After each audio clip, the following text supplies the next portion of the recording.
Hey, and today I'm trying to repair our bunk bed up front here in our Thor Outlaw 37LS. It has a control panel in here, and that one sits here in the side. Hey dear friends on YouTube, I'm Thor Outlaw and I run the channel Sixwheelsdown. My wife and I are full-time RVers and we live in our Thor Outlaw. Our goal is to travel to every state in North America. We travel with our 4 dogs, 3 Dachshunds and an English Bulldog.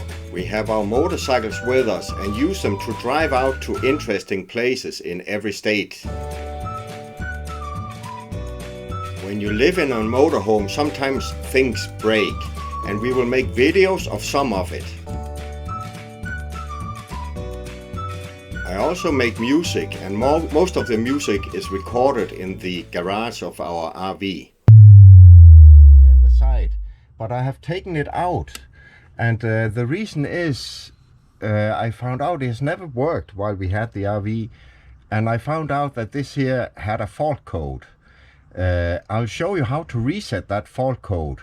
And then we had some other problems that caused it to trip out. I'll show you that as well and what to do about it, because other people might have the same problem with this. So when you have a fault code, it looks like this. You will have the red and the green, they alternate in blinking. That means you have a fault code and you need to reset and calibrate the panel.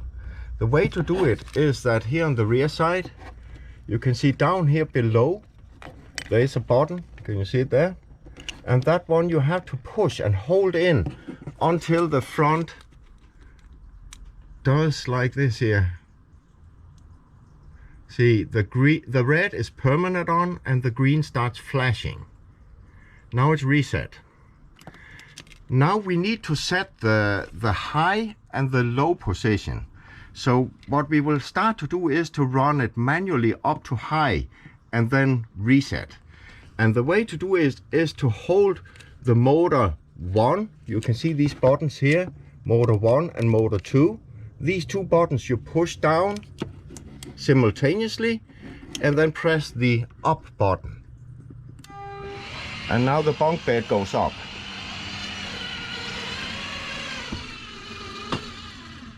And you let it go all the way up, and when it's up you release, and then you push the reset button down here once, just briefly.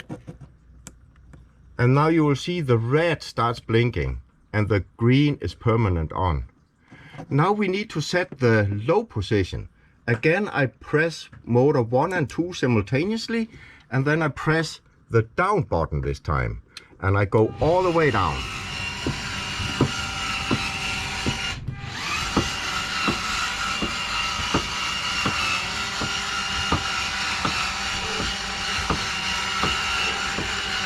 And I simply run it all the way down to the end stop.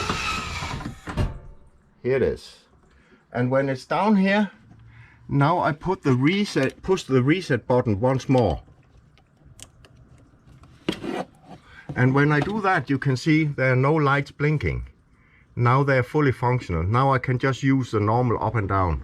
See, up, and the bunk bed comes up. And I can go down, and it goes down. So that works now. I have reset it and I have set the upper and lower limit switches. But now let's look at why did we have the panel trip and give a fault code. I found out the reason here.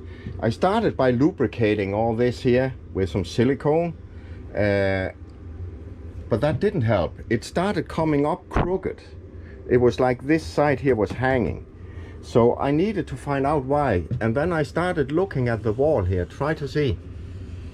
Can you see up here how it's rippled? And that's because this panel that was sitting here on front, I have it, let me just show it. I took this panel off, I unscrewed it, it's very simple. But you can see here how it's been rubbing up against the wall.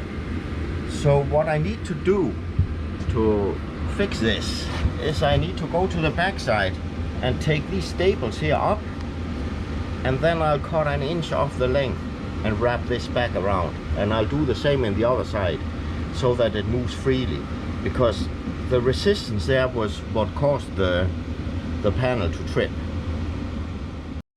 So I simply grabbed a little screwdriver to see if I can get these staples up here. That comes pretty easy, you can see. I pull these out, because then I can cut a little bit off the length and then wrap it all back around. So I just went outside and I cut about 1/2 inch off in each side here, and now it's time to wrap this here back around so that we get it nice again, and then we just staple it down, and it won't even be visible that anything has been taken off.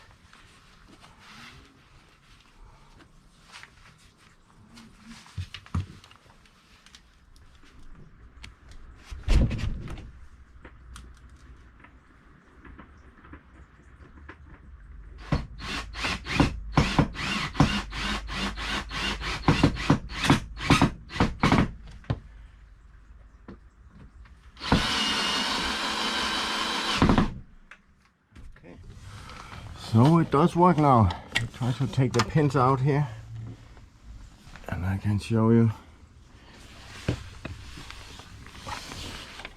And there's a pin sitting in there, and with those out we should be able to operate the panel. That was up. And you see the that comes down, and we can take it up. Goes way slow up. These motors there, they're not very powerful, but it works now. I can get it up and down, and you might need to take it a little down after you have gone all the way up to make the pins fit in, but you see here they fit in now. Thank you for watching another video here from Sixwheelsdown. I hope you really enjoyed it.